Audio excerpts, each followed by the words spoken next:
ഇതുപോലത്തെ ഇൻഡിപെൻഡൻസ് ഡേയുടെ അടിപൊളി ഹെയർ ബോന്റെ കിറ്റ് നമ്മളെ കയ്യിൽ അവൈലബിൾ ആണ്. അപ്പൊ ഈ ഒരു കിറ്റ് വെച്ചിട്ട് നമുക്ക് ഒരു അടിപൊളി ഹെയർ ബോ ഉണ്ടാക്കിയെടുക്കാട്ടോ. ഈ ഒരു മോഡലല്ല, നമുക്ക് ഒരുപാട് മോഡൽസ് ഉണ്ടാക്കിയെടുക്കാട്ടോ ഈ ഒരു കിറ്റ്, ഈ ഒരു പാക്ക് വെച്ചിട്ട്. അപ്പൊ ആദ്യം തന്നെ നമുക്ക് വയർ ബോല് എൻഡ് ടൈപ്പ് ഒന്ന് ഒട്ടിച്ചു കൊടുക്കാം. അതിനുശേഷം ബീഡ്സ് ഒന്ന് കോർത്ത് കൊടുക്കാം. ഞാൻ ആദ്യം തന്നെ ഒരു ഗ്രീൻ ബീഡ്സ്, പിന്നെ ഒരു ബീഡ്സ് ക്യാപ്പ്, പിന്നെ ഒരു വൈറ്റ് ബീഡ്സ്, പിന്നെ ബീഡ്സ് ക്യാപ്പ്, പിന്നെ ഒരു ഓറഞ്ച് ബീഡ്സ്, ഇങ്ങനെ റിപ്പീറ്റ് ആയിട്ട് ചെയ്ത് കൊടുത്തിട്ടുണ്ട്.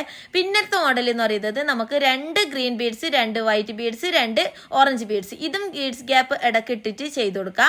അതുപോലെ തന്നെ നമുക്ക് 3 green beads, 3 white beads, 3 orange beads, ഇതുപോലെ നമുക്ക് റിപ്പീറ്റ് ആയിട്ട് ചെയ്ത് കൊടുക്കാം കേട്ടോ, ബീഡ്സ് ഗ്യാപ്പ് ഇട്ട് കൊടുത്തിട്ട്. അപ്പൊ ഇതുപോലെ നമുക്ക് പല മോഡലും നമുക്ക് ഉണ്ടാക്കിയെടുക്കാം. അപ്പൊ ഈ ഒരു ഹെയർ ബോ ഉണ്ടാക്കേണ്ടതിന്റെ കിറ്റ് വേണമെന്നുള്ളവർ പെട്ടെന്ന് തന്നെ കോണ്ടാക്ട് ചെയ്തോളൂ.